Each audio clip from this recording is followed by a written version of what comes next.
करके नई क्लास चालू कर दी थी। हाय कोमल, गुड मॉर्निंग। यार ये इतनी ज़्यादा जूम ही रहेगी क्या? इतना ज़्यादा जूम ही रहेगा क्या ये? चलो कोई बात नहीं, चालू करते हैं अपन तो। ठीक है, हाँ।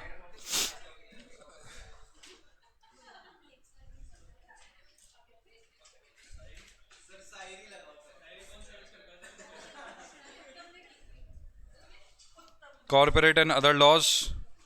और फाइनली तो इसमें हमारे कौन कौन से हो चुके हैं? एक, दो, तीन, चार, पाँच, छ, सात। ठीक है, अब हमें करना है इसके बाद कौन सा ट्राई करेंगे अपन? कौन सा प्लान कर रहे हैं?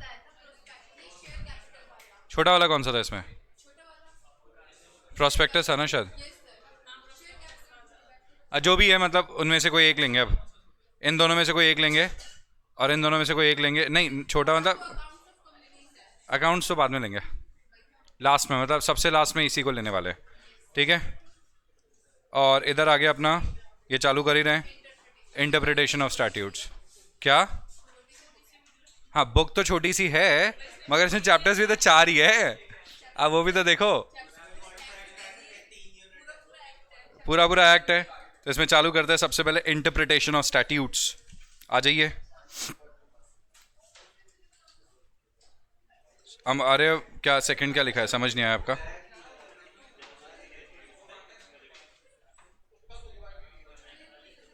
Second chapter.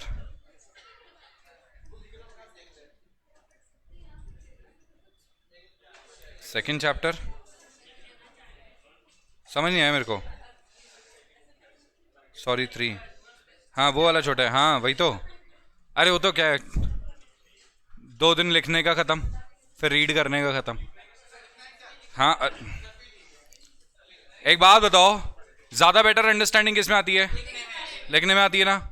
इजी भी हो जाता है और 2 बार रिवाइज भी हो जाता है। तो इसलिए मैं यही प्लान करके इसी इसी तरीके से अपन पूरा ऑडिट लॉस अभी ऐसे ही पढ़ेंगे अब।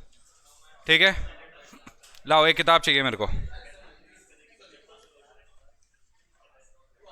देखो इंटरप्रिटेशन ऑफ स्टैट्यूट्स, देखो इसको देख के घबराना नहीं है बिल्कुल भी। ठीक है, हाँ। हालांकि इसको लिखने में थोड़ा सा ज़्यादा टाइम लगेगा कंपैरेटिवली, मैं पहले बताता हूँ। ठीक है, ये अब क्या है सुनो। पहली बात तो ये जो चैप्टर है इसके अंदर जो लीगल मैक्सिम्स वगैरह यूज़ किए जाएंगे, जो वर्ड्स यूज़ किए जा रहे हैं वो कंपैरेटिवली थोड़े से डिफ़िकल्ट हैं। लैटिन वर्ड्स का यूज़ ज़्यादा है इसके अंदर। ठीक है, दिखने में कुछ और लगेगा, उसका प्रोनाउंसिएशन कुछ और होगा। ठीक है, मतलब कुछ और होगा। ये इसमें बहुत ज़्यादा होने वाला है। तो इस चैप्टर को नहीं नहीं वो नंबर कुछ और ही आएंगे तो कुछ ऐसा जाएगा। तो इसलिए चालू करते हैं अपन ये चैप्टर। अब देखिए, इंटरप्रिटेशन ऑफ स्टैट्यूट्स नाम जो है उससे क्या पता चलता है, इसमें लॉ का सी दीक्षांत के नाम से। ठीक है,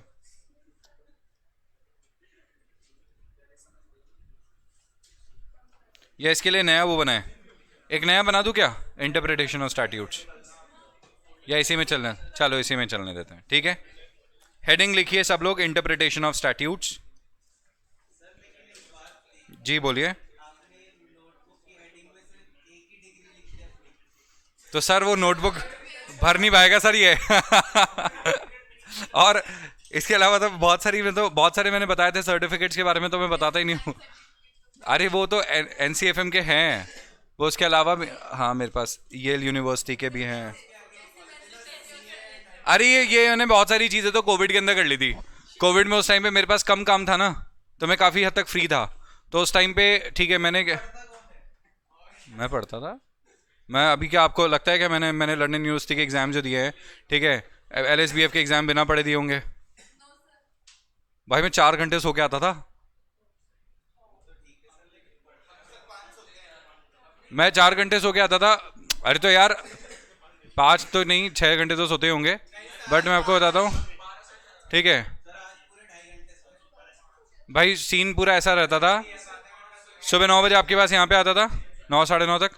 ठीक है और उसके बाद से लेकर रात को 12:30 1 तक क्लास, ठीक है, फिर उसके बाद 1 से 12:30 तक क्लास, ठीक है, रात को, फिर रात को डिनर करता था 12:30 से, ठीक है, 1 के बीच में डिनर हुआ, ठीक है, फिर वॉक करते करते पढ़ाई 3 3:30 4।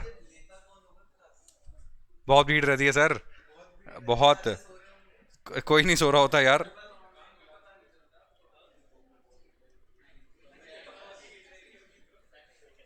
इंटरप्रिटेशन ऑफ स्टैट्यूट्स,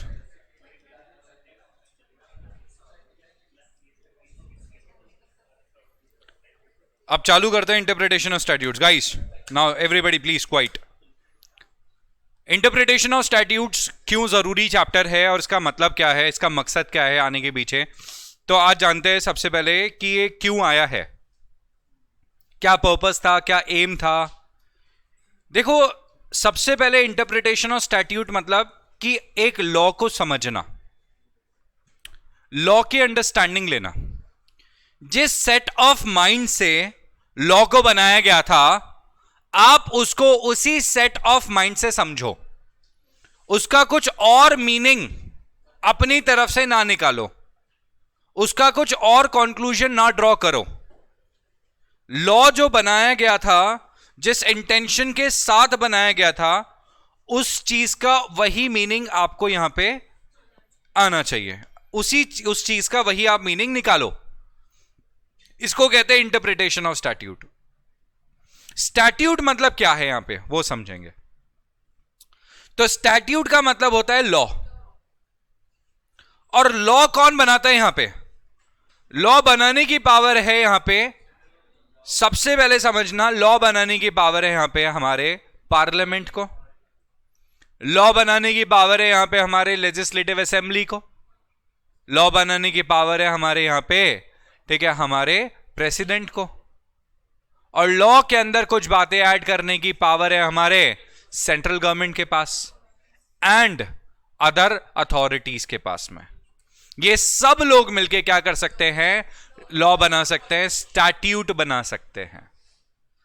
अब इन्होंने किस इंटेंशन के साथ इसे बनाया, रैंक वाइज कौन से लॉ चलेंगे, किसके हिसाब से ड्राफ्ट हुए हैं, किस इंटेंशन के साथ हमें इसको समझना है, इसको समझने के लिए हमें इंटरप्रिटेशन ऑफ स्टैट्यूट्स को समझना जरूरी है।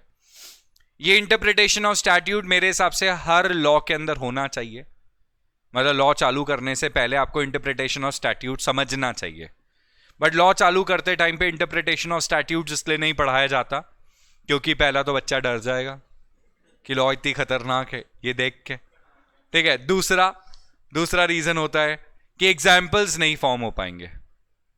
आज कम से कम आपने बहुत सारे चैप्टर्स पढ़ लिए हैं, तो इसमें जहां जहां पॉइंट्स आएंगे, जहां जहां इंटरप्रिटेशन आएगा, वहां पे आपको रिलेट करवाना इजी हो जाएगा कि देखो वहां पे अपन ने ऐसे समझा था, यहां पे अपन ने वैसे समझा था। अच्छा, लॉ के अंदर क्या क्या आता है, section, sub section, clause, sub clause, वो कहां दे रखा है? इंटरप्रिटेशन ऑफ स्टैट्यूट्स के अंदर दे रखा है। किस तरीके से वर्ड्स को यूज करा जाएगा, कहां दे रखा है? इंटरप्रिटेशन ऑफ स्टैट्यूट्स में दे रखा है। तो इंटरप्रिटेशन ऑफ स्टैट्यूट एक ऐसा लॉ है, या बोला जाए तो इट्स अ की टू द लॉ, कि जिसने ये समझ लिया, लॉ को समझना उसके लिए आसान हो जाएगा। वो एक्चुअली समझ पाएगा कि कैसे कैसे लॉ को अंडरस्टैंड करना है, किस तरीके से उसका क्या मतलब कंक्लूजन ड्रॉ करना है। जैसे सुप्रीम कोर्ट का जो भी सुप्रीम कोर्ट के केसेस होते हैं, सुप्रीम कोर्ट का जो भी डिसीजन होता है या कोई रेफरेंस केस होता है सुप्रीम कोर्ट का, it is equivalent to law, क्योंकि सुप्रीम कोर्ट के ऊपर कोई अथॉरिटी नहीं है। सुप्रीम कोर्ट का जो डिसीजन है फाइनल है, मगर इसका भी एक एक्सेप्शन है। अगर सेंट्रल गवर्नमेंट थ्रू पार्लियामेंट अगर लॉ के अंदर कोई रेट्रोस्पेक्टिव अमेंडमेंट ले आए तो सुप्रीम कोर्ट की बात को खारिज किया जा सकता है, अदरवाइज सुप्रीम कोर्ट का जो डिसीजन होता है वो लॉ बन जाता है।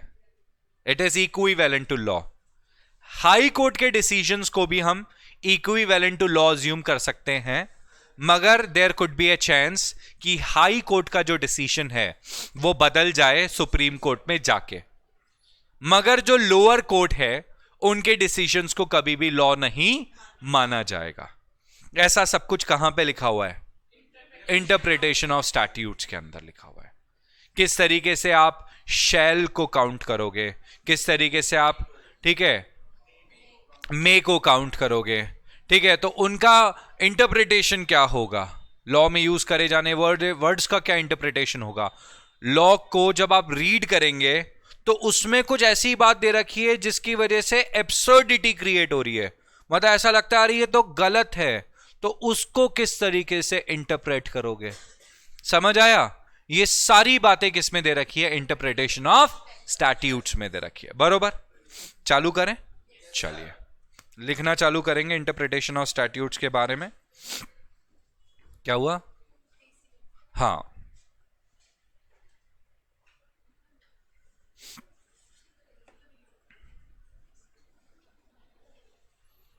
तो सबसे पहले तो हम समझते हैं हमारे स्टैट्यूट को।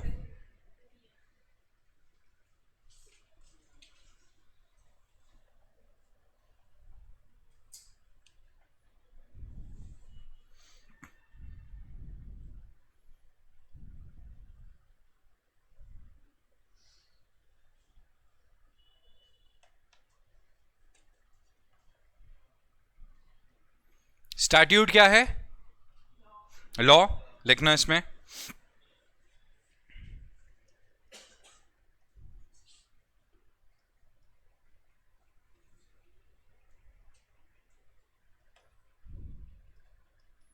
इन जनरल, अरे वाह, हाँ, in general statute means laws and regulations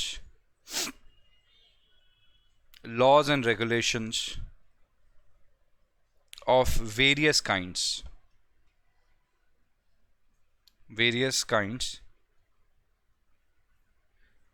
तो स्टैट्यूट का मतलब इन जनरल क्या होता है? लॉज एंड रेगुलेशंस, किसी भी तरीके का हो, किसी भी सोर्स से हो, आपको कोई मतलब नहीं है। आपके लिए अगर वो लॉ है, किसी भी सोर्स से आया हुआ लॉ है, किसी भी एक्ट में आया हुआ लॉ है, तो वो आपके लिए स्टैट्यूट बन जाएगा।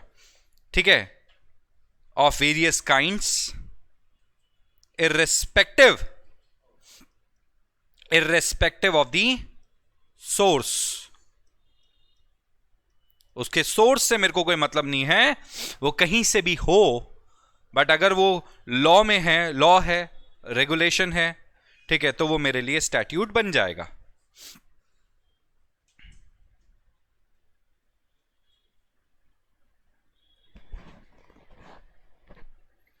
तो स्टैट्यूट क्या बन चुका है इससे? लिखना, statute is a सिनोनियम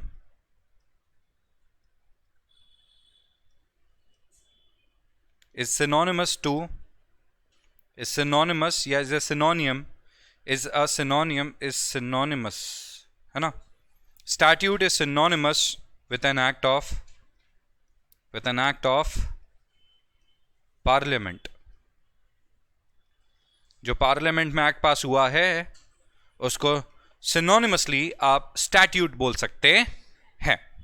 simple, law पास हुआ, स्टैट्यूट बोलते एक ही बात है।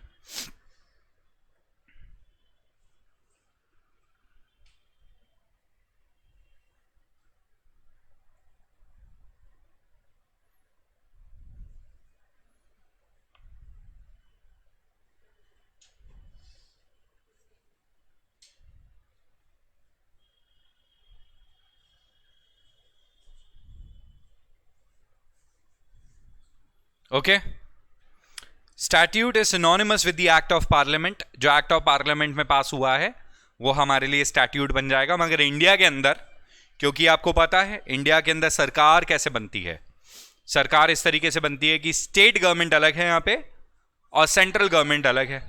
तो पावर्स को हम लोग यहां पे दो पार्ट में डिवाइड करते हैं, that is under the state and under the centre. ठीक है, सेंट्रल गवर्नमेंट पूरे इंडिया के ऊपर, ठीक है, और स्टेट उस पर्टिकुलर स्टेट के लिए। तो इंडिया में लॉ ऐसे ही बनाया जाता है, इंडिया के अंदर गवर्नमेंट इसी तरीके से काम करती है। तो इंडिया के अंदर जहां पे अलग अलग स्टेट्स के अलग अलग लॉज होते हैं, वहां पे लॉ कैसे माना जाएगा तो समझना। देखो यार, किसी दूसरी कंट्री के अंदर अगर सिर्फ सेंट्रल लॉ चल रहा है, एक ही लॉ पूरे कंट्री पे एप्लीकेबल है, स्टेट के वाइज अलग अलग लॉज नहीं है, तो वहां पे स्टैट्यूट का मतलब वो वहां के जो पार्लियामेंट होंगे, वहां पे जो भी पार्लियामेंट होगा, जो भी लॉ बनाने की अथॉरिटी होगी, उन्होंने लॉ बनाया, लॉ एप्लीकेबल हो गया। मगर यहां पे लॉ बनाने की जो अथॉरिटी होती है वो दो होती है, एक तो होती है सेंट्रल वाइज, तो सेंट्रल वाइज होती है पार्लियामेंट के अंदर पास किया जाता है, तो पार्लियामेंट, और उसके नीचे कौन होता है? स्टेट। तो आप समझना यहां पे क्या लिखा हुआ है, इन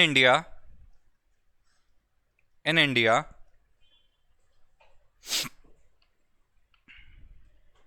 statute means, in India statute means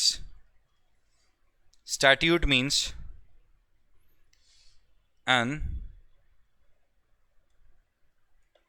enacted law that is the law either enacted by the parliament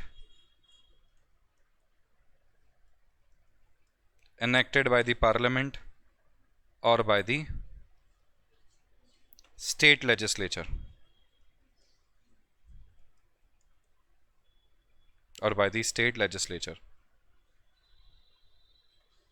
enacted by the parliament or by the state legislature. Okay, statute means an enacted law, that is the law either enacted by the parliament or by the state legislature। क्योंकि India के अंदर तो ऐसे ही होता है ना, India के अंदर तो जो स्ट्रक्चर है वो ऐसे ही बना हुआ है कि एक तो क्या है, एक तो हमारे सेंट्रल है और एक हमारा स्टेट है। जब सेंट्रल के अंदर कौन होता है? सेंट्रल के अंदर सेंट्रल गवर्नमेंट, स्टेट के अंदर स्टेट गवर्नमेंट, ठीक है। सेंट्रल के अंदर पार्लियामेंट और स्टेट को चलाने की स्टेट लेजिस्लेचर। स्टेट लेजिस्लेचर मतलब विधानसभा, समझ रहे हो? विधानसभा स्टेट लेजिस्लेचर होता है। जैसे राजस्थान विधानसभा जयपुर में, क्योंकि जयपुर सिटी है, तो यहाँ पे विधानसभा, ठीक है, ये अपना लालकोठी की तरफ है। तो लालकोठी में जो विधानसभा है, वहां के अंदर सारे के सारे MLAs, member of legislative assembly, वहां पे मिलके क्या करते हैं? लॉ पास करते हैं। समझ आ गए क्या? वहां के मिलके लॉ पास करते हैं। तो वहां पे स्पीकर होता है, स्पीकर के सामने वो लोग लॉ प्रेजेंट करते हैं, बिल प्रेजेंट करते हैं और फिर बिल को अप्रूव कर देते हैं। समझ आ गया? और सुप्रीम कोर्ट वो अपने पार्लियामेंट के अंदर, ठीक है, पार्लियामेंट के अंदर इस तरीके से लॉ पास किया जाता है कि वहां पे पहले बिल बनाया जाता है। अब समझो, वहां पे एक बात बताता हूं मैं आपको, चलो कोई पेज वेज कुछ ऐसा कुछ है?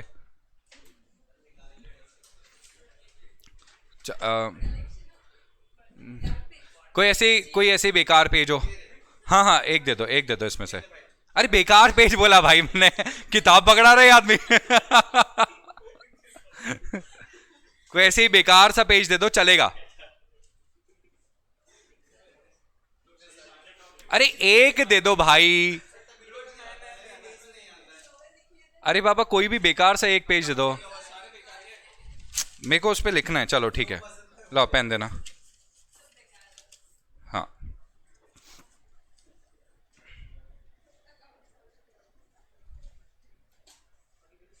लो, अब देखो इस पे क्या लिखा है। Can you see this? क्या लिखा है? Money bill. देखा? मनी बिल, सब देख पा रहे हो? मनी बिल है। अब ये जो मनी बिल होता है ना, ये सबसे पहले मनी बिल कहां जाता है? ये जो मनी बिल है, अब देखिए ये पार्लियामेंट में जाएगा अप्रूवल के लिए, क्योंकि कोई भी लॉ बनने से पहले वो क्या होता है? Bill. Draft of the law is called as bill. Okay, तो अगर ये मनी बिल होता है, अब आप पूछेंगे सर मनी बिल मतलब क्या? मनी बिल मतलब जहां से सरकार पैसा कमाती है, उसको मनी बिल कहते हैं। जैसे कि टैक्स, जीएसटी, समझ आया? तो टैक्स हो गया, जीएसटी रिलेटेड बिल हो गया, इसको कहा जाता है मनी बिल। क्या कहा जाता है? Money bill. तो एक तो होती है लोकसभा, एक होती है Rajya Sabha. There are two houses of parliament, lower house and the upper house. ठीक है, जो लोअर हाउस होती है उसको कहा जाता है लोकसभा, और जो अपर हाउस होती है उसको कहा जाता है राज्यसभा। अब जो लोकसभा है, क्या है? जो लोकसभा है, जिसके बारे में हम बात करें, Lok Sabha, lower house of the parliament, उसके अंदर सिलेक्शन करते हैं अपन लोग। उसके अंदर जो एमपीज होते हैं ना, उसका सिलेक्शन होता है अपने द्वारा। समझ रहे हो बात को?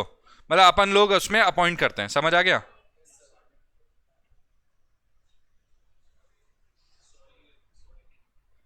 ठीक है। उसके अंदर क्या होता है? उसके अंदर लोकसभा, लोकसभा के बारे में अपन बात करें तो लोकसभा क्या, आपको समझ आ रहा है? लोकसभा के बारे में जो अपन बात करें, लोकसभा मतलब lower house of the parliament. उसके अंदर जो लोगों का अपॉइंटमेंट होता है वो अपन लोग करते हैं, बरोबर।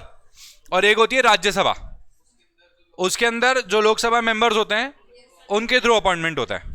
ओके, समझ आया? उसको कहते हैं राज्यसभा। फाइन, ठीक है। अब जो राज्यसभा में अपॉइंटमेंट होता है ना, राज्यसभा में क्या होते हैं? राज्यसभा में होते हैं बड़े लोग, मतलब थोड़े जो हायर लेवल के लोग होते हैं। ठीक है, मिनिस्टर ऑफ फाइनेंस, ठीक है, minister of telecommunication, like that. और लोअर लोकसभा में हम लोग अपॉइंट करते हैं, जैसे मैंने आपको बताई दिया। अब कोई भी अगर मनी बिल होता है जो सरकार के लिए जरूरी है पास करना, सरकार के लिए जरूरी है पास करना, जैसे अभी मैंने आपको बताई दिया जीएसटी अमेंडमेंट एक्ट, कितने आते हैं? Income tax amendment act, GST amendment act, आए दिन आता रहता है। अभी नहीं आया क्या जीएसटी अमेंडमेंट एक्ट? अभी GST amendment act 2022, GST amendment act 2021 आया। ठीक है, लो भाई, क्या खरीद रहे हो? गोल्ड, लगाओ 3% जीएसटी। क्या खरीद रहे हो? पनीर, लगाओ 5% जीएसटी। क्या कर रहे हो? बटर, ठीक है, लगाओ 18% जीएसटी। क्या कर रहे हो? मसाला, लगाओ 5% जीएसटी। और बोलो, क्या रोटी, रोटी खरीद रहे हो? पैक्ड है, पैक्ड है क्या? हाँ, लगाओ 5% जीएसटी। क्या कर रहे हो? पराठा, पैक्ड है क्या? लगाओ 18% जीएसटी। चीज, नाइस, हाँ, लगाओ इसमें 12% जीएसटी। तो ये क्या है? ये जो आपके सामने किया जा रहा है, क्या करा जा रहा है? Money bill, money bill. ये क्या है? मनी बिल है। आप समझ रहे हो? ये सब क्या कहलाता है? मनी बिल कहलाता है। इनकम टैक्स में अमेंडमेंट लेके आ गए, किसी और चीज में, कोई भी पैसा। ठीक है, what is most important element here? पैसा। तो अगर ये मनी बिल है, अभी इन्होंने आधार कार्ड में कुछ चेंजेस करे थे, ठीक है, आधार अमेंडमेंट लेके आए थे, सरकार ने कहा ये मनी बिल है, सब ने कहा ये तो मनी बिल है ही नहीं, बोले नहीं ये मनी बिल है, वो बोले मनी बिल है ही नहीं, ठीक है। बोले देखो इसमें हम पैसा लेंगे लोगों से तो मनी बिल हो गया। फिर सब लोग चुप हो गए, क्या कर सकते थे, क्योंकि राज्यसभा में क्या अपनी इतनी मेजोरिटी नहीं है। तो ये लोग क्या करते हैं, राज्यसभा में मेजोरिटी नहीं होने के चक्कर में ये लोग है ना सीधे लोकसभा के थ्रू भी मनी बिल पास करवा सकते हैं, राज्यसभा में भेजे बगैर। इतनी और मनी बिल में पावर होती है। लोकसभा में गया मनी बिल, लोकसभा ने अप्रूव करा, सीधे शॉर्टकट अपना के सीधे प्रेसिडेंट के पास, प्रेसिडेंट ने साइन करे, ए ले। राज्यसभा वेट करा, आए तो सही हमारे पास, मना करेंगे। मना करोगे तब ना जब तुम्हारे पास आएगा। मनी बिल हम डायरेक्ट पास करवा सकते हैं, ये हमारे पास कॉन्स्टिट्यूशन में एक्सेप्शन है। क्या कर लोगे तुम? कुछ नहीं कर सकते। तो मनी बिल क्या करते हैं? मनी बिल डायरेक्टली अपन कहां से अप्रूव करवा सकते हैं? लोकसभा से अप्रूव करवा के सीधे ले जाएंगे कहां पे? प्रेसिडेंट के पास। प्रेसिडेंट साइन करेगा तो ही बिल, तो ही एक्ट बनेगा, नहीं तो नहीं। तो मनी बिल हम ले जा सकते हैं लोकसभा, फिर राज्यसभा और फिर प्रेसिडेंट, ये उसका राइट क्राइटेरिया होता है। But other than money bill हो, कोई भी bill other than money bill, जैसे कंपनीज अमेंडमेंट एक्ट, कुछ भी चेंज करना है कंपनीज एक्ट में, पहले अब इसमें कोई दिक्कत नहीं है। इसमें पहले लोकसभा में ले जाओ, फिर राज्यसभा में ले जाओ, फिर साइन करवा लो, या पहले राज्यसभा में ले जाओ फिर लोकसभा में ले जाओ, कोई दिक्कत नहीं। मगर money bill primarily will be entered in the Lok Sabha first, ये लोकसभा में ही जाएगा। ठीक है, फिर भले ही राज्यसभा में भेजना चाहो तो भेज दो, नहीं भेजना चाहो तो आपको पता ही है डायरेक्ट रूट भी है इसके लिए, बट ये पहले लोकसभा में जाएगा ही जाएगा। और अदर देन मनी बिल कोई कंपल्शन नहीं है, किसी के पास भी ले जाओ, पहले लोकसभा फिर राज्यसभा, तो कोई ऐसी दिक्कत नहीं आती है। समझ आ गया क्या? क्लियर हो गया? और इस तरीके से लॉ बनाया जाता है इंडिया के अंदर। ठीक है, law relating to all the things, money bill, non money bill, पैसे का, बिना पैसे वाला, मतलब जिसमें कम पैसा आ रहा है, पेनल्टी वेनल्टी आ रही है, वो सब कुछ भी कोई दिक्कत नहीं है। लॉ बनाने का प्रोसेस यही है। बोलो कोई डाउट है क्या? बताइए जल्दी से बोलो। हाँ जी, ऑनलाइन में किसी को कोई डाउट है क्या?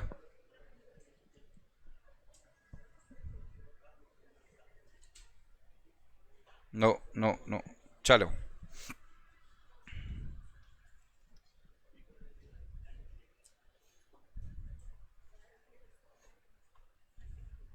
अब ये ध्यान रखना, यहां पे वर्ड यूज करा जा रहा है एनैक्टेड। एनैक्टेड मतलब, एनैक्टेड मतलब बन गया लॉ, पास हो गया। ठीक है, इसको अनएक्टेड मत बोल देना, क्योंकि अनएक्टेड मतलब जो बनाया नहीं है, जो कि फॉर्म नहीं हुआ। इनेक्टेड मतलब जिसके ऊपर एक्ट किया गया है और जिसको अप्रूव कर दिया गया है, इसको कहते हैं, इसका इंटरप्रिटेशन है। ठीक है, एनेक्टमेंट मतलब, एनेक्टेड मतलब लॉ बन गया। ठीक है, इसका इंटरप्रिटेशन समझ आ गया आपको? ठीक है,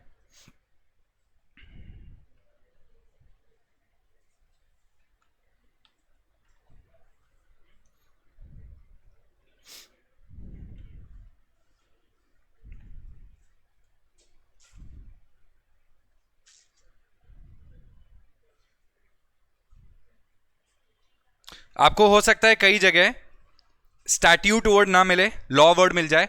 तो आपको बताया था लॉ और स्टैट्यूट आर सिनोनियम, एक ही बात है, भाई भाई दोनों। ठीक है, लॉ और स्टैट्यूट में कोई डिफरेंस नहीं है, इत्तू सा भी डिफरेंस नहीं है, स्पेलिंग को छोड़ के। समझ आ गया भाई? स्पेलिंग का तो डिफरेंस है ही। जो अभी कोई बीच में बोलते अरे सर स्पेलिंग का तो डिफरेंस है, तो वही बता दिया, स्पेलिंग को छोड़ के कोई डिफरेंस नहीं है इंडिया के अंदर। लॉ इंक्लूड्स, लॉ के अंदर ऑर्डिनेंस, लॉ के अंदर इंक्लूड होता है ऑर्डिनेंस। सर क्या है ये ऑर्डिनेंस?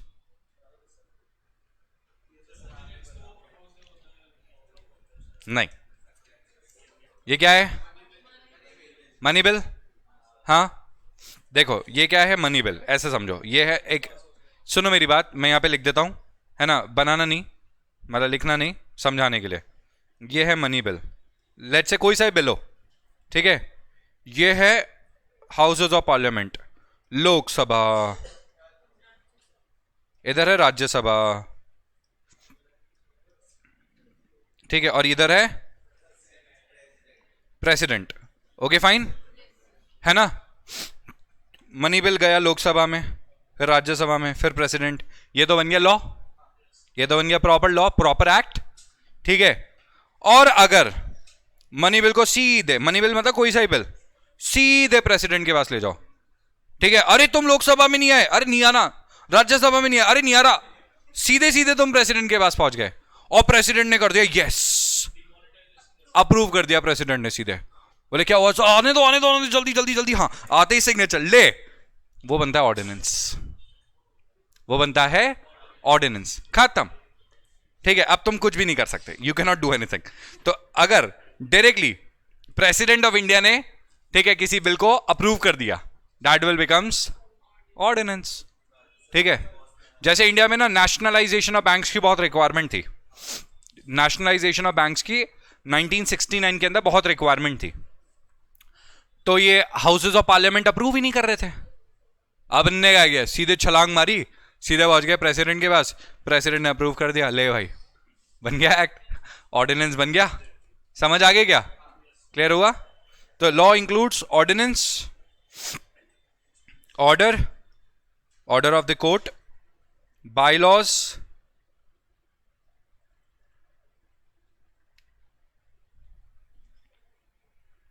रूल तो समझते ही हो ना आप, बायलॉज मतलब इंटरनल रूल्स एंड रेगुलेशंस, ठीक है। रूल तो समझते ही हो, रूल कौन बनाता है? वही तो। रेगुलेशंस कौन बनाता है? इनकम टैक्स की तरफ से कोई नोटिफिकेशन आता है क्या? Notifications and the like, and the like, and the like.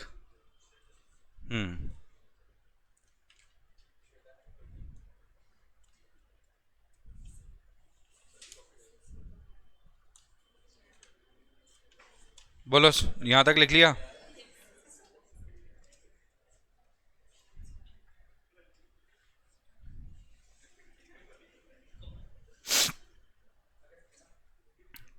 ठीक है, अब समझो यहां पे भी क्या है, इंटरप्रिटेशन।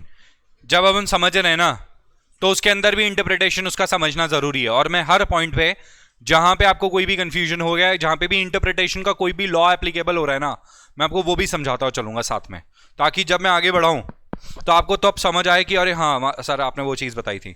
अब जैसे इसमें लिखा हुआ है ordinance, order, by laws, rule, regulation, notifications and the like, इसका मतलब हुआ इस तरीके के और भी वर्ड्स जिससे कोई भी लॉ, ठीक है, या कोई भी एक्ट आ रहा है, जैसे कि सर्कुलर, गाइडेंस नोट, समझ आ गया?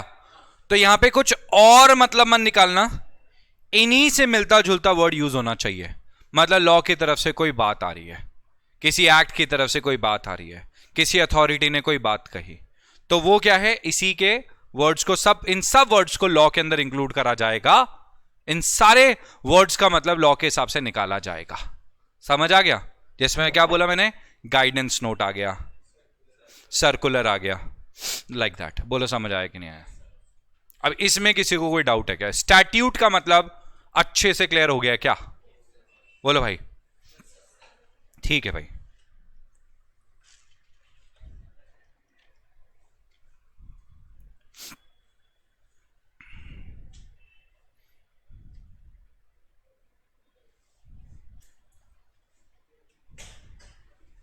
Document,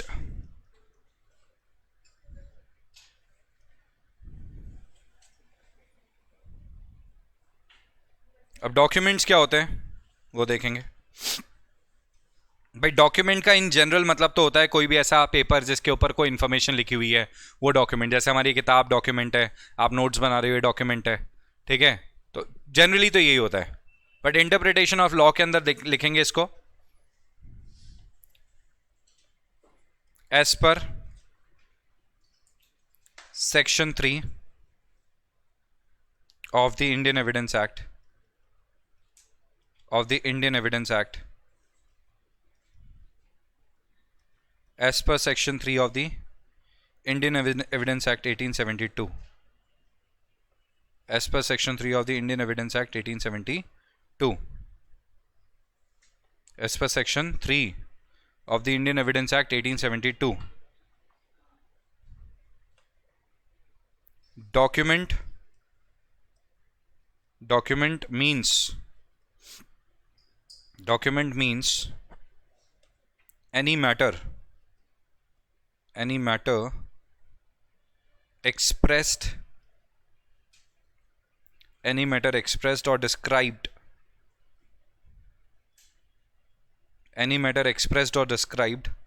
upon any substance by means of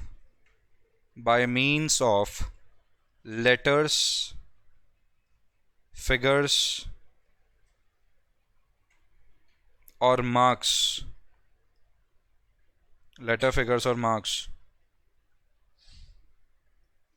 or by more than one of those means,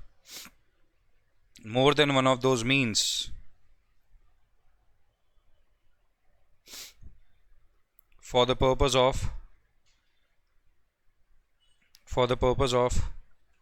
recording that matter, for the purpose of recording that matter.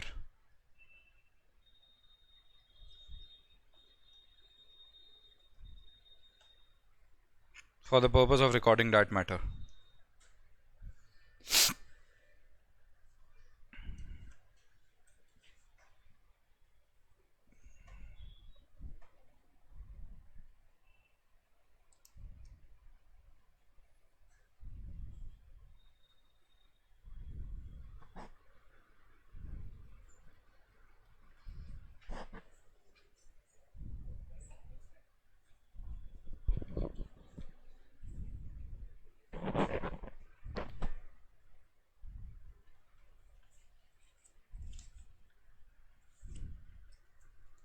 लिखना इसमें फर्दर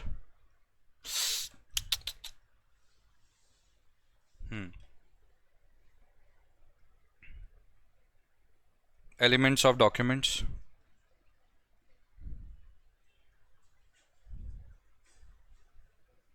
चार एलिमेंट्स होते हैं डॉक्यूमेंट्स के। Matter, हाँ भाई क्या मैटर हो गया? रिकॉर्ड, भाई जो भी मैटर हो गया रिकॉर्ड कर लो।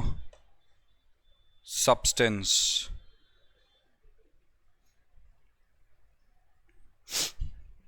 मीन्स,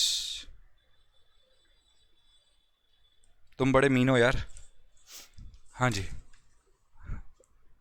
लिख लिया ये? इसे स्पेस छोड़ के लिखा है ना, जैसे मैं लिख रहा हूँ?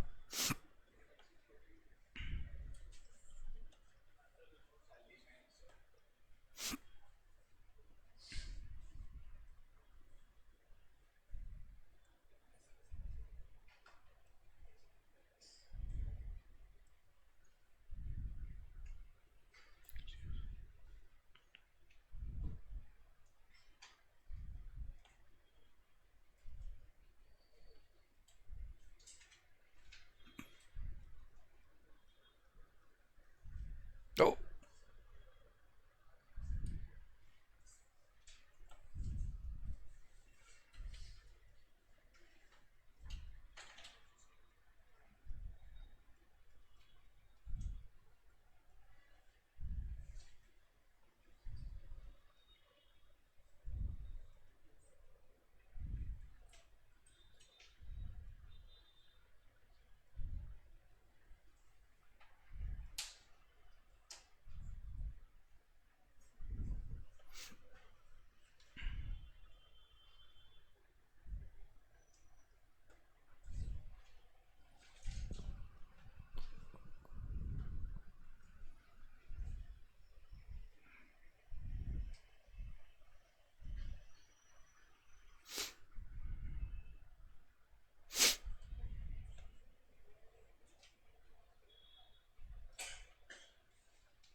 लिख लिया?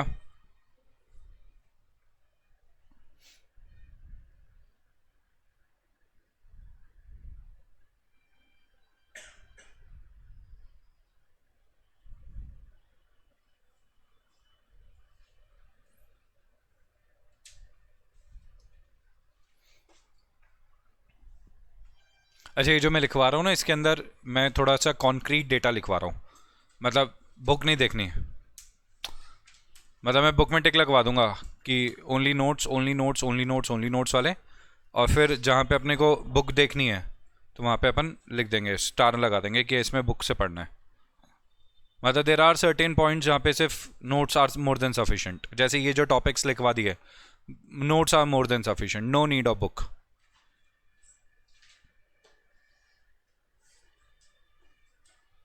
लिख लिया क्या? चलो लिखो, तब तक मैं इंस्ट्रूमेंट की डेफिनेशन लिख रहा हूँ।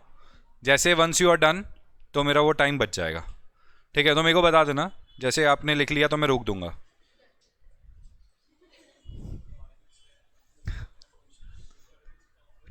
बड़ी चालाक है ये लड़की।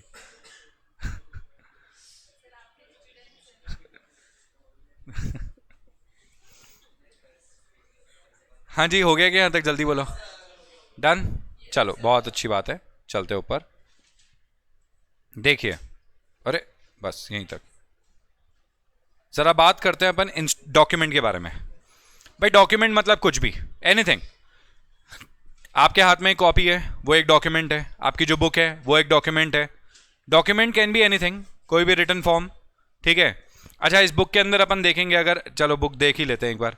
ये देखो, बुक के अंदर ये चार्ट वार्ट होगा ना, ये देखो है ना चार्ट, ऐसे उंगली भी दिखा रखी है, ठीक है? उसके बाद पूरा चार्ट भी बना रखा है, ठीक है? अलग अलग तरीके से सिंबल्स वगैरह को यूज करा जा रहा है, चार्ट्स वगैरह को यूज करा जा रहा है, समझ रहे हो आप? तो ये सब क्या है? This is what, this is a document. ये एक तरीके का डॉक्यूमेंट है। तो जरा डॉक्यूमेंट की डेफिनेशन देखें, तो डॉक्यूमेंट को डिफाइन करा है इंडियन एविडेंस एक्ट ने, क्योंकि कोर्ट बोलता है कि भाई इंडियन एविडेंस एक्ट के हिसाब से जो डॉक्यूमेंट है वो एक एविडेंस के तौर पे पेश किया जा सकता है कोर्ट के अंदर। भाई इंडियन एविडेंस एक्ट के हिसाब से कोर्ट के अंदर अपन डॉक्यूमेंट्स को पेश कर सकते हैं कि सर ये डॉक्यूमेंट है। तो डॉक्यूमेंट का मतलब दे दिया उन्होंने, मतलब एक ऐसी डेफिनेशन बताई जिसका स्कोप इतना वाइड रखा, जिसमें हर तरीके का डॉक्यूमेंट इंक्लूड कर दिया उन्होंने। मतलब इतनी शानदार डेफिनेशन है, 4 एलिमेंट्स दिए इस डेफिनेशन के और सब कुछ इंक्लूड कर दिया। मतलब इस दुनिया का, इस अपनी कंट्री का, इस दुनिया का कोई भी ऐसा पेज जिसपे कोई इंफॉर्मेशन लिखी हुई है वो डॉक्यूमेंट है। अब ये बोलता है document means any matter expressed, कोई भी मैटर। तो इसका फर्स्ट एलिमेंट बना एनी मैटर, मतलब कोई बात लिखी हुई है। मैटर मतलब कोई सा भी तरीके का मैटर हो सकता है। आप दुखी हो, आपने वो लिख दिया, देखो आज मैं दुखी हूं। आप खुश हो, आपने वो लिख दिया। आपने कोई नई चीज देखी, आपने वो लिख दी। आप एक मतलब आप फूड बनाना आपको पसंद है, तो आपने कोई नई डिश कोई बनाई, वो आपने लिख दिया, ठीक है? आप कोई नई टेक्नोलॉजी बनाना चाहते हो, उसके बारे में आपने लिख दिया। कोई भी चीज जो आपको पसंद आ रही है, जो आपने लिख दिया, एनी मैटर। तो इस डेफिनेशन ने इतना वाइड स्कोप कर दिया कि भाई कोई सा भी मैटर हो, कोई फर्क नहीं पड़ेगा, it can be any matter, किसी भी तरीके का मैटर हो सकता है, ठीक है? और एज डिस्क्राइब्ड अपॉन एनी, कोई भी मैटर जो आपने लिखा है, एक्सप्रेस करा है। भाई एक्सप्रेस करा है, डिस्क्राइब करा है, ठीक है? आपने अब ये कहां करोगे? कोई ना कोई सब्सटेंस पे तो करोगे। सर कोई कागज पे लिखा, किसी कपड़े पे लिखा, ठीक है? कंप्यूटर पे टाइप किया, कुछ भी करा, गजनी हो गए, खुद पे लिखा, समझ रहे हो? दीवार पे लिखा। किसी का नाम पूजा थोड़ी है क्लास में, पूजा नहीं, ऐसे पूजा नहीं रखते, प्रिया, किसी का नाम प्रिया। बारो लिखा हुआ है क्या? किसी का नाम क्लास में प्रिया थोड़ी है, नहीं। For the purpose of recording that matter, last line repeat करता हूं, किसी का नाम प्रिया नहीं है ना, चलो ना। और ये प्रिया इतना कॉमन नेम है, आप किसी भी चले जाओ मंदिर, कोई पहाड़ वाले एरिया पे, आपको लिखते दिखाई जाएगा, प्रिया आई लव यू। भाई मतलब नीचे लिखा हुआ है मगन लाल और एक कॉन्टैक्ट नंबर लिख के, मतलब मेरे को समझ नहीं आता सच में प्रिया वहां से निकलेगी। प्रिया वहां पे देखेगी, ओ मगन लाल तो कितना प्यार करता है मुझसे, हाँ। बोले मगन लाल को फोन करिए, मगन लाल तुम्हारा प्यार मैंने एक्सेप्ट कर लिया, मगन लाल मुझे पता नहीं था तुम मुझसे इतना प्यार करते हो कि तुम पहाड़ पे चढ़े मेरे लिए, फिर तुमने इतना लिखा, हो माय गॉड मगन लाल। क्या आपका नाम मगन लाल है?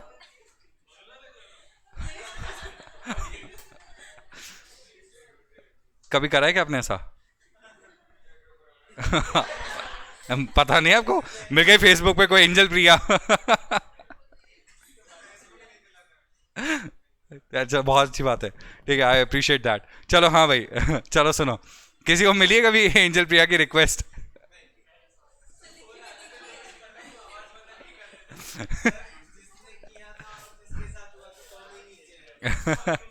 चलो सुनिए सुनिए सुनिए,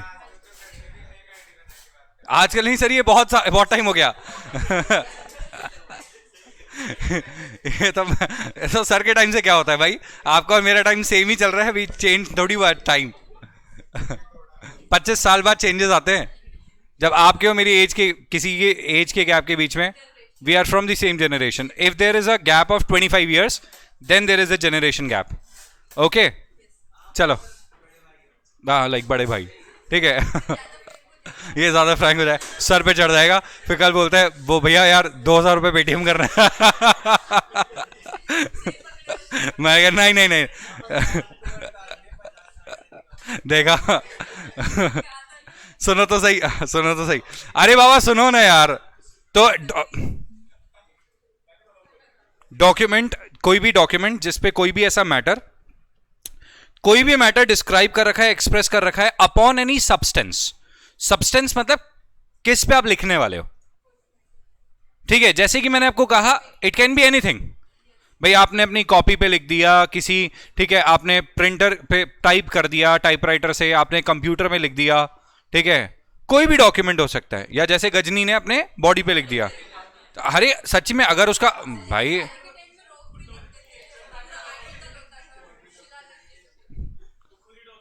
वो खुद डॉक्यूमेंट बन जाएगा, फिर कोर्ट के अंदर उसकी पिक्चर्स चलेगी, खिचे खिचे खिचे, ये देखो इस पे लिखा हुआ ये। चलो चलो चलो, सुनो सुनो सुनो सुनो सुनो, हाँ, अपॉन एनी सब्सटेंस, ठीक है, अपॉन एनी सब्सटेंस। अरे सच में यार, इस डेफिनेशन के हिसाब से तो उसकी बॉडी भी एक सब्सटेंस है। आपने कहां डिफाइन कर रखा है, आपने यही तो बोला है कि कोई भी डॉक्यूमेंट, कोई भी ऐसी जगह है जहां पे चीज को परमानेंटली लिखा गया है।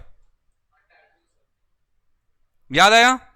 तो कोई भी ऐसी जगह जहां पे कोई भी चीज को परमानेंटली लिखा हुआ है, परमानेंटली, यार ये यार, हाँ। तो matter expressed, shut up shut up shut up, सुनो, बाय मीन्स ऑफ लेटर्स। आपने लिखा कैसे होगा? बाय मीन्स ऑफ लेटर्स, ठीक है। बाय मीन्स ऑफ फिगर्स, कोई डायग्राम बना दिया।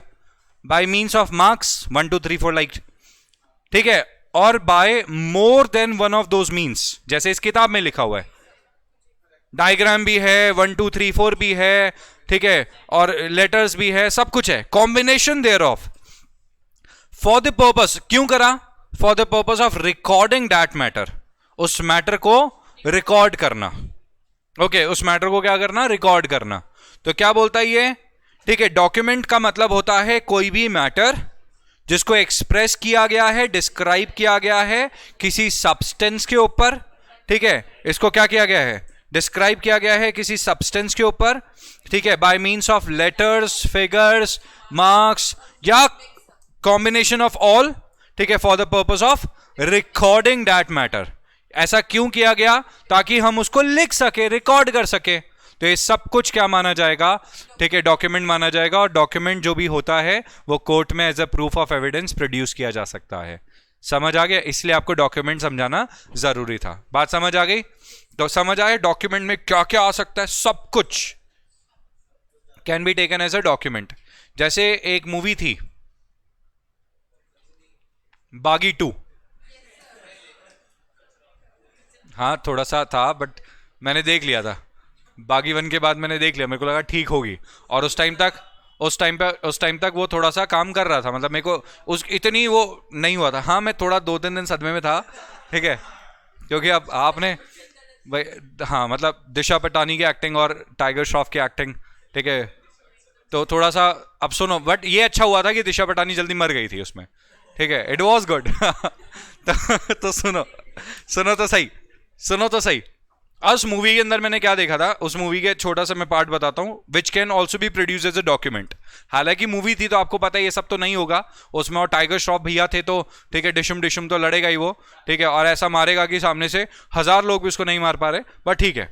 अब क्या हुआ, इट वॉज लाइक, ठीक है, कि दिशा पटानी और ये एक दूसरे को पसंद करते थे, बाद में दोनों का ब्रेकअप हो जाता है इसके फादर के चक्कर में, ठीक है, the same story which was taken from बागी 1, ठीक है। फिर बागी 2 में तो जेन्युइनली उस लड़की की दूसरे से शादी हो जाती है। तो वो जो एक बच्ची होती है वो बच्ची को मार देते हैं, ठीक है, एक बच्ची को किडनैप कर लेते हैं, बच्ची को गायब कर देते हैं। अब वो प्रूव ऐसा करना चाहते थे कि दिशा तो पागल है, कोई बच्ची थी ही नहीं। तो पूरी स्टोरी बनाते हैं ऐसे उसका पति कि ना सोसाइटी वालों से मिलके बोले पागल हो गई, डॉक्टर ने बोल दिया कि ये बच्ची का इसको सदमा लगा है, तो आप बोल देना कि कोई भी पूछे तो बच्ची थी नहीं, इसको यही बोलना कि बच्ची थी नहीं, कोई थी नहीं। तो वो सब जाके अब टाइगर श्रॉफ आएगा, वो सबसे पूछता है कि बच्ची थी नहीं थी, तो सबने मना करा बच्ची तो थी ही नहीं। उसके बाद में देयर वाज एविडेंस कि दीवार पे उसकी हाइट नापी थी मैंने। अब वो क्या होता है, टाइगर श्रॉफ उसके घर जाता है, वो मर चुकी थी, ठीक है, सुनो तो सही, अरे ठीक है, हाँ अरे ठीक है, वो मर चुकी थी, वो गिर रही थी, ठीक है, टाइगर श्रॉफ रोता है, फिर जमीन पे गिरता है तो देखता है कि हाइट नापी हुई थी, कि जैसे जैसे बच्ची बड़ी हो रही है हाइट नापी जा रही है। और now he got the evidence, समझ आ गया क्या? And it was taken as a document. नहीं, अभी जैसे याद आ गया, मैं आपको बता रहा था कि मैं उस मूवी में किस सोचूंगा। मैंने तो अभी सोचा। उस नहीं, आपको लगता है कि मैं मूवी देखने के लिए पैसा खर्च करूंगा उसकी? नहीं भाई, ओटीटी। नहीं भाई, दिशा को देखने के लिए भी नहीं, ठीक है। बढ़िया हूं भाई मैं, ठीक है, रिटर्न ऑन इन्वेस्टमेंट चाहिए, ठीक है, पैसा वेस्ट नहीं करना मेरे को, और स्पेशली इस पे तो नहीं। सर्कस देख लूंगा मैं, छोड़ो यार, बागी वन देख लूंगा ना मैं, सेम ही तो है। अब सुनिए, एलिमेंट्स ऑफ डॉक्यूमेंट्स, सबसे पहले होना चाहिए मैटर। समय हो गया, फटाफट से सुन लो। Matter, first element is usage of any word shows that definition is comprehensive. तो ये जो वर्ड यूज करा, एनी मैटर, एनी मैटर मतलब कोई से भी तरीके का मैटर हो सकता है, कोई से भी तरीके का मैटर हो सकता है, समझ आ गया? It can be taken as a evidence. दूसरा, it should be recorded. Second element, by writing, expression और डिस्क्रिप्शन। कैसे भी आप रिकॉर्ड करो, सब्सटेंस जिसके ऊपर लिखा जाएगा, ठीक है, और मीन्स जिस तरीके से लिखा जाएगा। तो थर्ड एलिमेंट, मेंटल और इंटेलेक्चुअल एलिमेंट, जो हमारे दिमाग में आ रहा है, ठीक है, comes to find a permanent form, जहां पे परमानेंटली रिकॉर्ड किया गया है। जैसे पुराने समय पे, ठीक है, जो महाभारत वगैरह लिखी गई थी और रामायण लिखी गई थी, तो कहा जाता है कि रामायण सबसे पहले जो लिखी थी वो हनुमान जी ने लिखी थी। सर आ गए क्या? ठीक है, जा रहा हूँ एक सेकेंड। रामायण जो लिखी गई थी वो हनुमान जी द्वारा लिखी गई थी, और हनुमान जी ने एक पहाड़ पे रामायण लिखी थी पूरी की पूरी, ठीक है। उसके बाद जब हनुमान जी की जो रामायण थी, और एक वाल्मीकि जी ने भी रामायण लिखी थी, तो हनुमान जी की रामायण बहुत ज़्यादा अच्छी थी वाल्मीकि जी के रामायण से, ठीक है। और फिर हनुमान जी ने बोला कि इसको किसी का पता नहीं चलेगा, उन्होंने वो हटा दिया था। तो जो हम रामायण पढ़ते हैं वो वाल्मीकि जी ने लिखी थी। तो अब आप सोचो, इतने साल पहले महाभारत और ये सब लिखी हुई थी, ठीक है, और आप सोचो, इमेजिन करो, ठीक है, कि हमारे पास वो इन्फॉर्मेशन आ रही है। क्लियर हुआ? फोर्थ एलिमेंट इज, वो गणेश जी ने महाभारत लिखी थी, गणेश जी ने महाभारत लिखी थी वेद व्यास जी की। वेद व्यास जी उनको बता रहे थे और गणेश जी लिख रहे थे। मैं तो प्रैक्टिकली देख के आया हूँ, मैं गया था जहाँ पे उन्होंने, मैं तो उस जगह पे जाके आया हूँ जहाँ पे गणेश जी ने लिखी थी। I been to that place. Badrinath है, ठीक है, केदारनाथ के आगे बद्रीनाथ आता है, तो बद्रीनाथ के आगे आखिरी गांव आता है, ठीक है, माला गांव। तो ये सब कुछ माला गांव में हुआ था, ठीक है। माला गांव से सरस्वती बहती है, माला गांव में ही उनका जो है, जो उनकी कुटिया भी है, और वहीं पे मंदिर है गणेश जी का जहाँ पे उन्होंने लिखा था। चलो ये तो मैंने बता दिया, ठीक है। तो लेटर फिगर्स में लिखा जाता है, उसको फोर्थ एलिमेंट कहा जाता है। चलो वाइंड अप करते हैं क्लास, ठीक है।